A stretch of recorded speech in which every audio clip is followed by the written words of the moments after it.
السلام عليكم ورحمة الله وبركاته. رب اشرح لي صدري ويسر لي أمري واحلل عقدة من لساني يفقه قولي.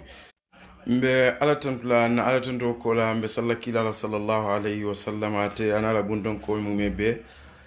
ana la sahibul alladhina khadaw bil haqq wa bi kanu ya'dilun min taraka kiti tonya kan o tonya kan nan itarra ke la kiti kunto ka wala min sabata ki alquran to anin kila sunno sallallahu alayhi wa sallam min mu hadithot yo kola nata jangne suturu komen ka kuman sutun dim fo tariya nyama mbadima ka minketa alhaj bamboti ka tentu ka jayi ala barakendo la minke la nuridu minkum jazaan wala shukura inna nakhafu min rabbina yawman abusan qamtarira yo komin dino la ko be nyama ni dino la karo be nyami momo ka minke je ani ka min kata je min jogo sunnoto ibuka fella faje ibuka fentalaje ibuka imari ibuka jonyini wodlato fo ala la jodama nduy kata dama la dunyoni je ke ngani khalsandi je laftanyim fole comme yakumo min foten min joko soufiyel mi anko idiamuta ne seko la kola ye seko ndurnen mi seko hafizahullah wa raa ka nen ka bulala fentem fa to nyamin fa kumol min fo mba fole ko womanke kuti mi alongo ku kutole ma man terem ka seko ne min joko ustaz ndur hafizahullah wa raa woni wotanol min joko sekebo wal kata fonna seko mi alongo ngel ika dino fasa e kamol kumandi kata dino kan katonya fo mole buka kunya kono jibe laftambe mbadim man kafnyo mani na audio pilela min keta lay bamboti wokola mbina mol hakilo bulandila mi yalon ko ika ustaz ndur ne ka bula ustaz ndura wala ka sunna mol nen lafta fula lay bambo la kato be kola wo manke kuti mi yalon ko nyanta kamolu jabi wala mi yalon ko ka fo moli en tol mun nen dir lalleti ntol man ala respect man kila respect man na wulula respect we comme ngafo no hadith or nyama sabata kila hadith or nyami berin ka fo say bole ko ala mo danka mi ala wulula danka o kila o hadith o nyim fasar nyami wala moti mi ala wulula nen to momina dola wulula nen wo matla wulula nen a jokole ko do aya fannen nen so ni defana ya jo a jokole ko ite fana ye fannene mom yan ko ka ustaz ndur nen kata sheikh na sheikh wal walid wal murabbi imam abdullah fati fo sa umar wal fo se kebo hafizahum allah jami'an wa ra'ahum wal mum wallet mi yan ko wonen droni wo bi ka ke la yuharriku sha'ratan fi rasina so mbuka wo mutakuti wo buka kuntunyo jijam kungoto barinka yam fa mari fon len ka duay bake fo ala sentol nate beke kanda jonti ya kata bake mbela audio pilela bar mi atna mol kanen droke mbina wo fanam pilela badulu badi ngambian kolu albadi ma alaji bambo lem murtana kote de ngajele ustaso dolo miala ko ka fay ko ustaz ndur ngajele molu ba nen kan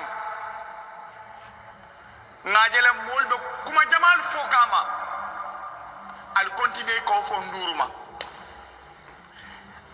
al continue ko ustaz ndur nen bar kuma kelin si wal faliye al kan nduru nen dalilo men kan ustaz nduru be continue la kawfo fo janni ila yawmidin wala mu nyin dinot wala mu muslimat wala mu tonat wala mu silot même ahlus sunna wal jamaa tarasul abe continue la kawfo fo janni ila yawmidin la ta dina beddan kariare nyinna ay men karan allah taala koytama hanna le murbalata alkaba alba kan kundula abo fola doron fo janni ila yawmidin wala mu dinoti kila ni menna mon kan sallallahu alaihi wasallam wala mu qur'an ayati ayede menna ay men kara koytama ya fam akola fasar wala ma ati allah wa ati rasul wa ulul amri minkum ay nyim fo kunu biya ya fo annu soma fola ba fola fo janni ila yawmidin yo ngambadi mala kumo moyle en kanunten kafnyo ba min yalon ko aketa alhaj bamboti alama ala ya jo ala katakola ni momo kaminke dino to ke ngani khalsan ni je yo laftanyim fola molbe comme ustaz ndur ka nen wala ka bulala a tra fenne fo anin ala temo dino kono wamu kulete minka ustaz ndur la fa sembola ka ustaz ndur wakilindi ani ustaz ndur tano momo yanko sunna mole mate comme nga sufiyo lo nyami la yujiduna illa sabbu wa shatmu wal qadhf comme ka mol nen ka bula mol la ka ku jawol fo molma wala na cheikh omar kamem fo dron na traité alon ko ite man pare wo ko nyinna ko nen dol ni wo kawol ni tumarol mi ba fole itete bulala mol kono ala ka fo dami wa man ahsanu qawlan mimman da'a ila allah ite bulano law kumo kono ala kani alquran ayo min fote ten fo ni lafta bulalo kono fo ye pare nyim bela ten lo mbo fanam fo la ya asabata salafo la lonna la kumola ko fe ise de kol bela fo kunan ya fo kono wolem dino ti ka ko ndi mol anim ila bankole mu ka fasa tonya ka min sabata kitabo ne sunur wolen sabanya ti ka ala tendu nemo kan ay min dila fo nani njaw so wol mu ko leti mo se dino ko bela fo nyum ko mi an ko nge foten dino lem ka ko ndi mol la ko me asabata nyamin ila bankole mu ka fasa tonya kan dino kan mi an ko asabata sunur ka ko ni mola wanim ala nemo min ke kate de akan wol mu ko leti nga salaf wolta ni sunna molta re kamin ko ni mola so natara embe min fola kanunte ba min kida laaj bamboti ko min nyim mol mi an ko kanendro kete wale ka mola mol ning mol fo man time o soto ka wala moy ko imam shafi'i kamin fo idha nataqassafihu fala tujibu fa khairu min ijabati sukutu fa in kallamtahu farasta an wa in khallaytahu kama dayamutu so ntol man time o soto ka wo mo raddu mol min fon ka wala moy tol fon ka fo len tol mo si falleti wodam ma kanyanta wolle sedi androla usas ndure min fo wati Allah ala la fa bar kanu le kono sotu nisa wati Allah wati ar-rasul wa ulil amri minkum albula ala no mali bula la kila no ma analla nyaton koli minu ya lon ko wolle marta alla kola ala la nyino nyin kan ala la noro kan ko atele ka moji be ala tamin tamin la mol nyato atamin ni nyato wa wati Allah wati ar-rasul wa ulil amri minkum wa ulil amru nal yow fasar nyaade ibn Abbas ni ibn Kathir ani Qurtubi mon mi alon ko fasar la balle muyti alquran o fasar ka ko indi mo la wo alquran ayo ala fasaro mune fanlani wati o rasul ul amri minkum nim momo sufi lafta wollo ne walle bisida dina kole manta dunia ku kuto e manta to nyini kuto e kafaniale fomole kadino jakasini to la nidi ala nko wati Allah wolen kabula ala no wati o rasul nin kabula kila no makoma sabata kanu wo ulil amri minkum anin ale minul tambindal nyaado wo mi ale minul tambindal nyaado lonna li o fasar nyami ibn Abbas ni ibn Kathir wa Qurtubi min ya ko wollem fasarlati min fo woto ulil amro wollem jumate lonnalem alaye tambindal nyaato pour kabule no ma kitabo ni sunno kan nyaaton ko le mansalle min anko imarata la kabule no ma mi ko la mi anko ala soko to je ko la mi anko ase kambe ngonin tenko sabati altobe barukan wo banko min kan wo mu wajibolti wo mu forcelti kabula wol no ma mbina qissa kilim fola bilim mu'tasim tatano ka iraq mara atata atilimbali ata baka kata fo aka mol wulindi ne la bungol kono suto ake sindi a mu'tasim yawo beke iraq kol ma wula kam o wato baghdad kono inata ta mu'tasim no me kay ko be sanadu alayka sihamul layl be suta duwale kelete mu'tasim kan e kanyin tonyen dromin ken naten fo ala so wulin tol kan bari man finta kan ko biring womo tasim botaje molmi an ko inata banko kan fo sanji jama sanji wuli kilin sanji keme jama tambita abu adina to banko mara mi an ko akitra Saddam Hussein Abdul Majid Tekriti ngamra molbe alone wonato banko mara mol kamenda kama nafikol ne hasidol ka mol bondina bantala banko kan kaje ka wo ka findi o man sanin kan ka o kelendi kala la fi bali atandala yimbe keri iraq ntol be wojele bi wal ibratu liman yatabara kuo ku nakete nyala wonyanta kele kawandolti wala na biriya sukrata nyininka ikaye ko ite nyim yeyi londo so yenyi hikma so to nyaadire akoye nkatu nakiren jahilul la ningaje minke doronte ka ferelen ka kala oke wole muntela hakkili mayati katu nimbe bare ka wolle ka hakilo buka nyan manyan naka somminna so ni to leo ka donte ka karawola sa nga muru nyinka wo ulil amrol ale min foja wolle molti ale minul tamminin to nyato ka bule noma kuwa kam yalon ko ala soko teje ngo mbadi ngol ntol man na ka mo forcer bula mansano me kata bula mansano usas nduri ya min foja wolem ale min fo alquran kono mansala hakko to ite mari mo muslimote i manke musulman nafiko ti mo mu'minote ale min fo ka so wala ila musulma ya manke i dato da malti ya fo i dato nyama be sonno mo kono wala nyama wolem usas nduri ya alquran ayo min fotan fi suratul nisa wa ati'u allah wa ati'u rasul wa ulil amri minkum lonna li fasar ibn Abbas ibn Kathir ani wotanol kata fo Qurtubi wol ka je ko wolem ko ala ko albulante no mani nakila aninga moli min tambindal nyato lonnal yo fasa wollem lonnal timi an ko ka kiti tayni kitabo ne sunno la wollem man sawolti ala minol tambini mol nyato hana taraw man sawol be tilimbali alla bari imam mol torela ala sokoto ndunte bulale no ma il niyo yamar ala sokola mem banna wala be sila wala be duale re barinte fintle kan pour fitno e ke mol ye fa nko bi ala jibe bankol mi alon ko findite la man sal kam masibo fitnol be kerinje tubabol kam moli nene e ka foko lafta demokrasi la wo demokrafik ni ta finde la banko kan to adu banko mi ko ka wurni demokrati ni nyin ko lan tol fon dol be balurin to adu jankaje ila mol ka findi ka fo mal la fila mi alon ka tamita jannen karsaba ko ma France mol be findi kan jenu mi alon ka tata kari jama kari nani kari lulu kari woro do kula le mu bela hako la nyin ka kan do mu banko te dami alon ko demokrati banko lan comme dol ka fo nyami tol français wol yo tinyarol beke yo ko beke nyin Paris wol ni Champs-Élysées wol ni lalto Macron be sira be derin tek a manson ka wuli ndu wol kay wuli malla fala ay do ko nyina ko betandi abe sirin hanibbi abe sirin mol baramata wo lato wo mudaharal kono mol la nafulol kasarata je fodol fote ni la wo kono kra France bango kan janete kuma man foje itol ko ka demokrati fasa i manson ka wuli nimbota woto ngata Russia wolto Russia bi wole ka sunniel fa o Suria banko kay be kol bekla ka foko basara set ka tuje bi Russia banko ka mol be je miyan ko findita o banko kan ka tandi Robin Kazan wolto kata fo c'est ka Moscow wolto capital wol fonto ka tandi ko tol mu mollet mi alon ko Putin na kiti e malla fala Putin na mansa malla fala wo modol beje min fon mo ka fo nyaton koti yo fon fa 2016 so fo demokrati bo banko kanne bankal nyinin kawla demokrati to wol ka samana ne pour ka mol hakilo fon yusal wo Russia Putin ma wuli je wo Putin be siri ni momo e findita je kate mute ke soron mi anko ka tammi wo ko nyato Putin ye be fa dol janjandi dunia kono ama wuli Macron wol mi anko ko ka demokrati le fa be kerim bankol kan dunia kono France mu bankol mi anko itolle Libya tinya bi mo million be fa ko banko kan ye neto ko mandi kataje wo France la president bi findita kan karfula komando kari woro wula kari sey molbe kelola kaje ko Macron ay wuli do kulal koy batata la jolni fenkol buka bete a fenkol la fanto be ko ngaje news to nyamin wo kanyanta mo be dalilol wo Macron ma wuli wo banko ka yo na fulo ni mo la dulal jan yo ko be kasara Macron ma wuli je kodi ntol be woje fo wole mu demokrati tiba fo sa fono Belgium ila kimi yalon ka bo banko ka tata non Congo demokratia ay mo milio woro wala fawo Congo Brazzaville banko kanno ay wila fengol be bonni ya samana fo wolem demokrati tiba mo se lini mi anko be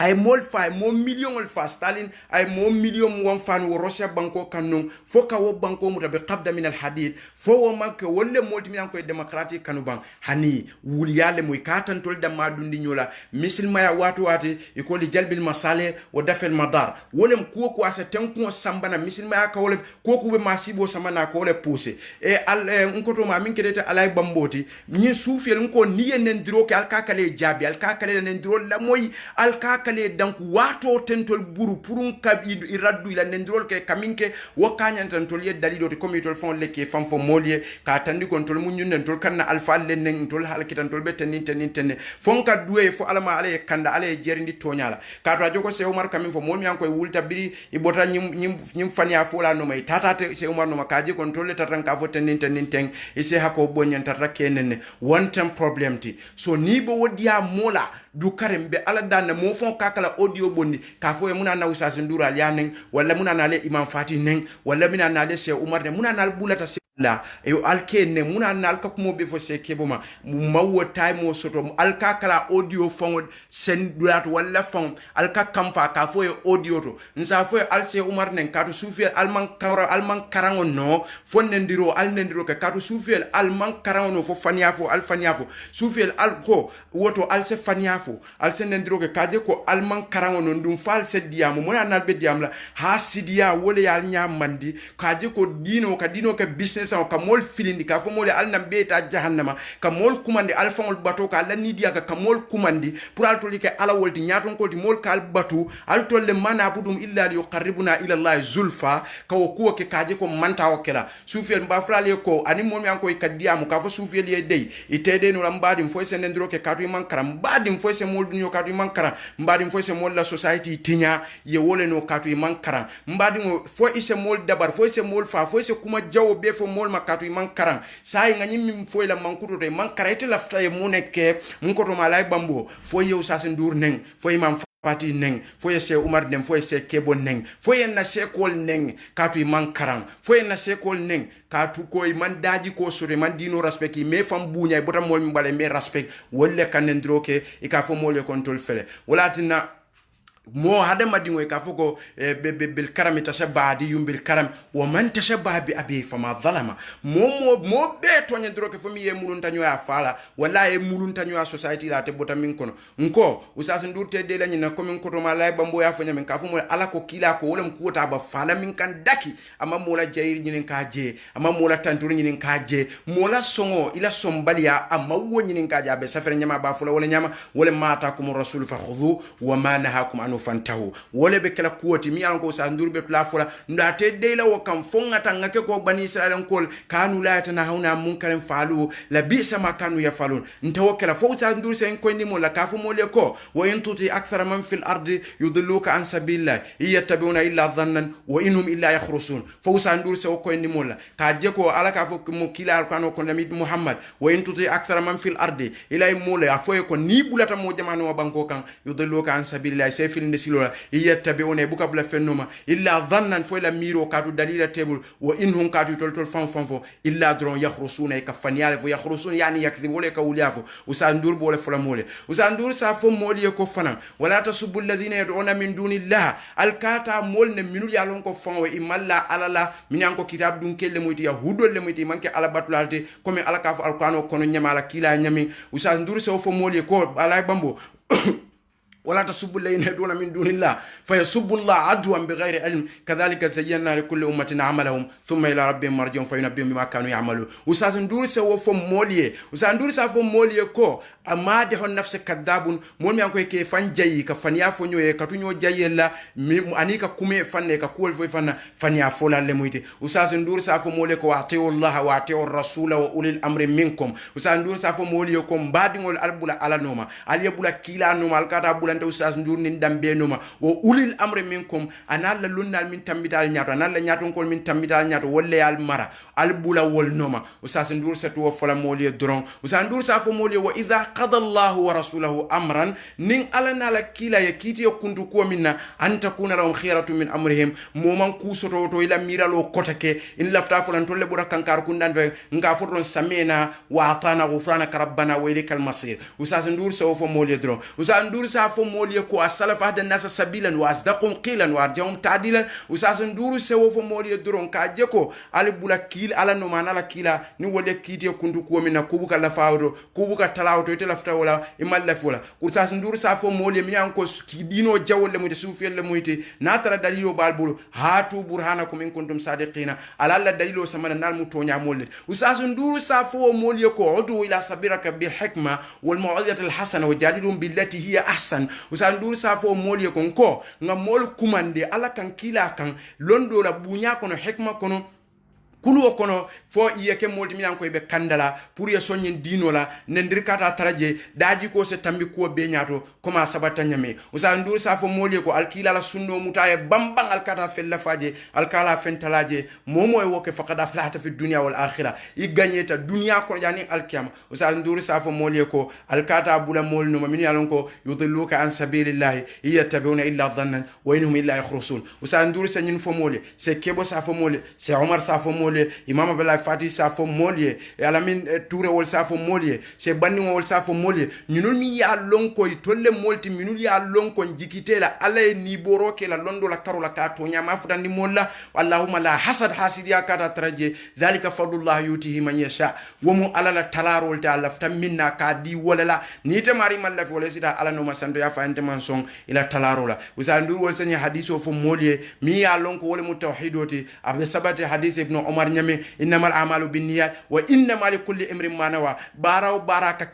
baraw baraka keni nganiyella ni nganiyati jew baraw buka muta usandur se fo moliye usandur se tu alqur'anu fasalla moliye abe koyring asatu dalilo fula moliye abe koyring amalla fi jayir la je fewo fenga ya fasari dalilo samana bari mbadu alay bambo mbafule yakata bake alama alaye jo itene shababol mi yalon ko albe dina koto albe dino fasaka albe kato beke kan pour alaye mbeso ngani khalso la je pour mol mi yalon ko ka ustasol ne ka sekol ne kana wululal nen du karen ka duwe dron fo alasan ni beso kandola mo ka kale la kumo mun alkakala fo e alkakala nendiroke ali bule mol ndey ali bule kumo fo molma ali bule mol komoto akanyanta hadama dingo fongo damma i pour ye fallon ndundol manjali ni usa ndurne wala se kebo ne kumo bevo se kebo ma ye ko bekala komi ka fo nyami ba junubo yalam junubo min jawata junubol beti wa jalam bato ko la wala qadful muhsanati ka ala la jon kendol ka kangole ka mi alon ko aman soro komi kila fo hadithor nyami yakumu dhan mbal fatan la kamira fa inna dhanna akdhabul hadith so wo fana be ko lan tol man sula wala ndu sa ndu man sula mo ya koyndi iko aka mew min ke wala se kebo ka mew min ka sufel ya fo bulata ko mo la benen iko fa ka min ke wala ba ka min ke wala usa ndur ka min ke wala se umar ka min ke wala imam fati ba ka min ga fa ka min ke komi ika bula mol ko mo be la nyami komi la se ko ya fo nyami be la banna wala pilela kata ko momo mu sunna moti mu salafoti ni te mari me ba ma konoma ye ba ma konoma wallahi wo fo tata musudo konoma so wole moti mi alon ka ketol karandi nyin nen drola so mbo fola momo e sunna mola muyti salaf wala muyti malla fi mola ko indira ka fuko nga karlo na manke ni mo sifati la malla fala ya mew men fali buleni ala temaje o kafa billahi shahidan ala kanyantan tor ye sedi androla bayna na bayna malla fi momo alon ko yow sa sen dur long ka fo sa ndur manke mo sifatu sa ndur malla fala se kebo malla fala imam abdallah fatim malla fala se omar malla fala momo ya lon ko lamin turol malla fi moye afo itol mo kendo leti dan kuto beti ata itol betenne nyimol kamin fo wuliyale malla fala munem wa kafa billahi shahidan itol lafta kanyante ala ya damma sedene andro o damma kanyanta o sekol ya wala ne malla fi mola sedenda sufiel ye fewo fem fodron mbafle ye fewo fem fodro ali bule ka fo mol min fanwe wala ka fo ko alkanyi min fota manke tonyata albetena malla fal ka fo ko tonyante malla fal ka fo alka bula molla e kamin be fa beni ala tema je ndun akanyanta ala sedendo le ka mol min tuma wala mun tole jambandoti wala kanso sembola wala kanso hamola wala ka kenna moli junube kafaroldi wululal wala ka ke junube kafaroti wala ka ke ala nyasilawti wala ke susundu dino kan alto le nengo koma alla ke ba fo nyamin sa ndeng a felembe audio play dunya be ba moyla ko atere ka fala talbole nga ka fole le pour aller monen ka do alte kawandi kenola nga ka fole nem pour al ka bula mol ko mo lal ke la alfal nem pour yedde ka tonya en ko indi molla pour ntanga mol filindi kan ibadile bedela nga fole le mol beje ka kata bake ni diamte ka bule ko mo bela ikenen e ka foko ko min defo nga fo nyami wonten problème oti so mbolla audio pile la kaje ko ay nyine fo ala talbole ate fo follow le fo ko la talbol na tafo kaje ko momo mu sunna moti ka sunno le fasa e ka sunno le fasa wol e ke bawol le kulma wasifal allahumma la tu'akhidna bima fala sufa minna allahumma la tu'akhidna ma fala sufa so wodron ko min ka kumo kunna sutiandi mbenyina audio pile la altol be sala moy madino ala sentu lolu ala jantamande abena salafulu abena men fulema ngela moy wala kam kala yo alfon ko be salafulu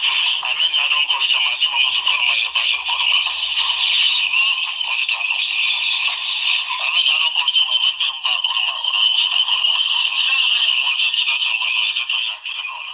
aliya moyle ban fo nga pile ko daga ko salafo le sunna mo le mini alon ko wolle bulata kila la sunno no ma comme kila fo ka fo fatima hadithu to nyami ni'ma salafi ana laki wa salafo wolle mo molte sunna mo le muita ahlu sunna wal jamaa wolle ka mol kuma dikata tauhido kan wolle molte mini alon ko ka fo alnanga ala damma batun kata fen ka fama kata fula ka fama ay ka dalilo kante hadithu kanta be koiring ka je ko mobbe ala nyasilanal ala woli la fo alquran ko nyama bole nyama sabata kila hadithu nyama bole nyam o kola momo e fem fo faye comme soufiel kaminka kamol kumandi batol kan kamol kumandi kabur batol la kamol kumandi katetol kay tolle fisata momo to ala ya deda itolle barakata mo itolle fenketa molti ibla fenko ila diamo be buka ke fenti alquran e buka foko e buka fasar ko man karan so nim tol nata ko ni molla nyinka o molle nenten comme shial ka kila la saibol ni abubakar ni umar wol ike nenyami la tele bungoldo nyiwol fo jansa kabula salafol bela salafol ninko jumal salafol wolle molti sunna mol ahlu sunna wal jamaa minan koy bulata saibol numa fo tabinol bol numa wo mo kendo be nyillota wolle nem brin gambia fo gambia tano aka wole fota akon nima min ba konoma woto isala way musu dole konoma sa sa ple ko teke mo be ala moy nyinen kaus fo fanati mi alon ko ala fa fitno sambala na banko kam pour mol ye fay findi man saka ye fangol fa baral ibratu liman yatabara ka tani ko ngako do fo mol la banko to le minul ya lonko ma sibol be kere ani europe min ya lonko ikaw la fila banko mol ye wuli la mol mi alon koy be jang dol fon be je mal la fila jamal mi anko be banko kam banko karado be je kambe almania sharqiyya jamal nak gharbiya wala mol mi anko lafta merkela sharqiyya wala mol mi anko mal la fala nata ta je ka ne ka kumo be fama demokratiya lem e mal la fala muna na man son kawol France bi min be keri mi anko be keri Champs-Élysées wol tout da fel wol mi anko be keri be blal janile kari woro kari sey commando be Macron commanda pula wuli ka ko beke demokrati le munat na Macron man son kaji mol baramata wala mol la do ko nya mol asdante o kasara lo beke pari wo man son ka wuli wodulato mol bi wo munati na fo demokrati te man to abol kantol fe ka jelen na nyabe malarin fo afala taqilun fo ajunin tum nahnu afala naqil fo mol tatale bam fo ila hakilol man nafaso to ke mirani moya damala hana mantani dino la karola ka kawandi ko do la mini anko aketa wo France de manke banko di ka diam demokrati la Libya karola banko mi alon ko to le na fulo sotno Africa bedi banko mi anko to le firinta France di la julobe France da min tata 600 million wo banko France ma wo banko jono ka wuli kata wo banko kan ka man sa ken ka mol fa o Libya bi mo million be fa ka wolto fe matin na fo findira man sa nyine kan wo Russia mi ka fo Putin mi anko mol fa woto Robin Kazanwol ay mol fay mari dinol fa banko dingol janjanta Russia karo bela Italy Soviet ya beti ngara jannata kana Stalin min bija mo million mo am fa munana demokrati nde wo moli man janja wodulate mambo banko kan say wo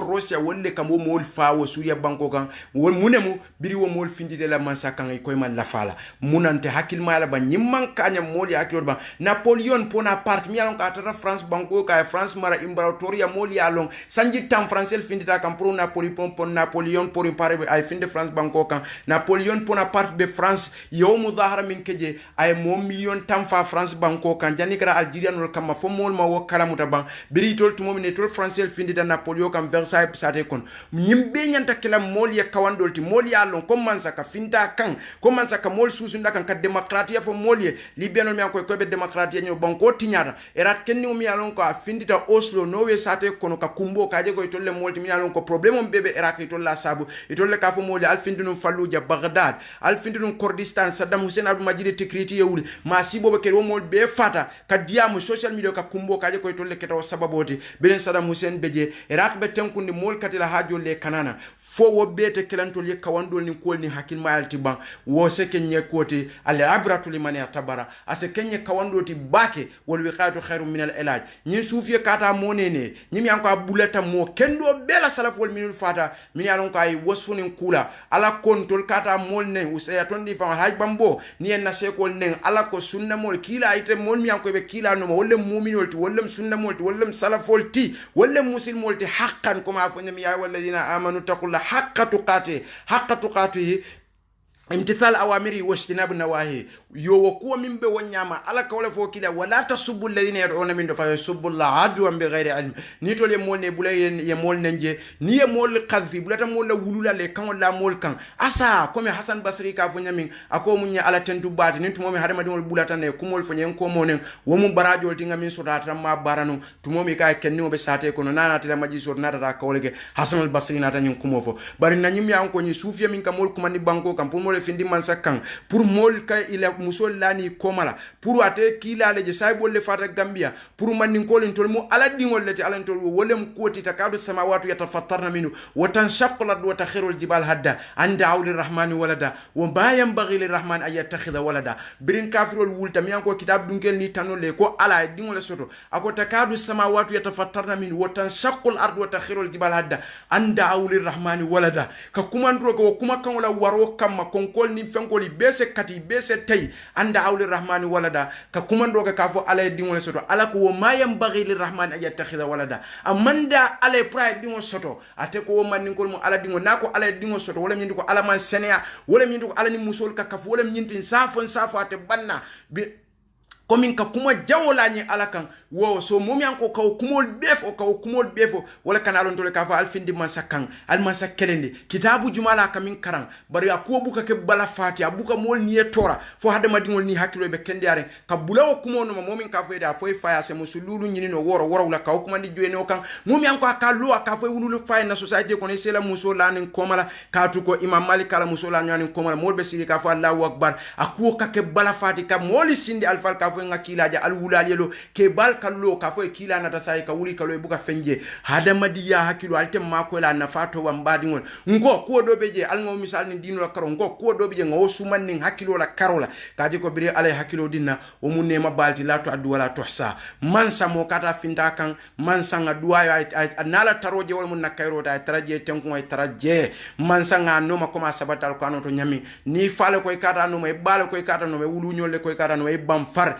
wala tajidu qawma yu'minuna billahi wal yawmil akhir yuaduna man hadda Allah wa rasulahu ولو كانوا آباءهم أو أبناهم أو إخوانهم أو عشيرتهم أولئك كتب في قلوبهم الإيمان على ني مول وصفاكم مول بيجي يبتركر في دينو فاسا كلو ني دينو درون هنات بي فولي دينول لا يولولان لم مول ني من الولودا اكو أولئك ومول فان كتب في قلوبهم الإيمان يليمان يا سافي ولا سن مو كونو ني مول مي انكو كان ندرو كي انكوتو ما مبادي مو الاج بامبو يا كتال ما عليه جو الكاكالي لا كومول موروندي كان ني ندرو كي فيو فم الكاكالي دانكونتول be minna bawol wolu mol kam wokke mol le bondi bum kam mol le kanandi bul minan koy ke feya e ke nene yela na fulol kasara bi wol natalon ko ñunul manke fendi fo fanya folal kabila taylal mol la futol banna mol min kam mol fay ke kanata ke kam busol kanay kata sey sare ñu soufir mbemu rambe na audio pli la kote ke be diamo danno fo albe ya mo ya kata mo jakal kote ke alay bambo ite o ite tanoban pour ñin nendir ko al salon ko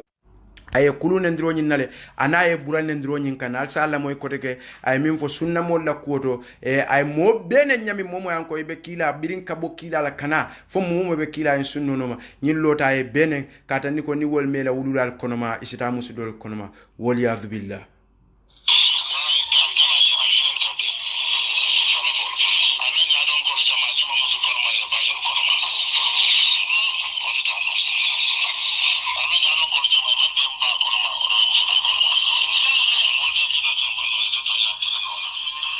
aliya mo leba yo nyin kanyanta mo be dalilo lo comme be amo nyami ala ndol yama min alquran ko na ko wala tasubbu alladhina yad'una min dunillah fayasubbu Allah adwan bighayri ilm alkata mol nemfa almimi an ko manta dina kilin sa ko min kallo kanendro kana bien kila la saybola fo kan nakin tol bela ala nende do fana be jan ko ma fo to nyami abe mo bele nen ka woto mo ko ateka mol kumandi min kama buhu na manke tonyati ifama musululu nyini na manke tonyati ay kilaje na manke tonyati saybol fata gambia na manke tonyati ay alaje ni okumo manke tonyati akoyte mari iba tarantungo imari imu fania folati mankulu imari ba tarantu hani min fo yalon ko ila wululal me wulu folo wolem kuoti ay min fo min tambita barin sa fa lay ba mo se sabarota se bambam bake mo ite ko ite nyine kala fo pour que ngani khalsande kanyin dawa ke kamon la dino bondi e nyoto fo yeso nyinne ndrol ni nyin ko la dron wo mu kulati kan jambandile ndol may timte monnena melu yen ne yamfate ila konti bobe alabul ni e ko min fomma wole fomu useless oti ka fo ka ko ni mawo time o soto wo sede andro tuta ala damabulu nim futata je kafa billahi shahidan bainana wa bainahum wo kanyandan tol be serando ala manka ko ku fonka ko ku ke nka ko ku futandi mo la ay taran ngani kono folo ngani khalso ngara mo la jayri nyini je ngara mo la tanturu nyini je fonka ke ala nka ngani la khalsandi je jayri teje ndunga minke ngawle ke wala shukra ala wajibu fana baraka teje mbe kam nyokuma ni minkam wolem kata ala damma kan ni mbe kayro sabatnan na banko kan ko fo mo la sal hakko bo nyedi amo jamfara dum ni yo nem mistake obije obudan tele bala ni sawabo biye obudala bala allahumma anil haqqa haqqa warzuqna ittiba wa anil batila batila warzuqna ijtinab allahumma ja'al biladna min ahsanil bilad آمنة مطمئنة إلى يوم التناد اللهم اغفر لنا ما قدمنا وما أخرنا وما أصلنا وما أنت أعلم بمن أنت المقدم وأنت المؤخر لا إله إلا أنت سبحانك إني كنت من الظالمين على بركة با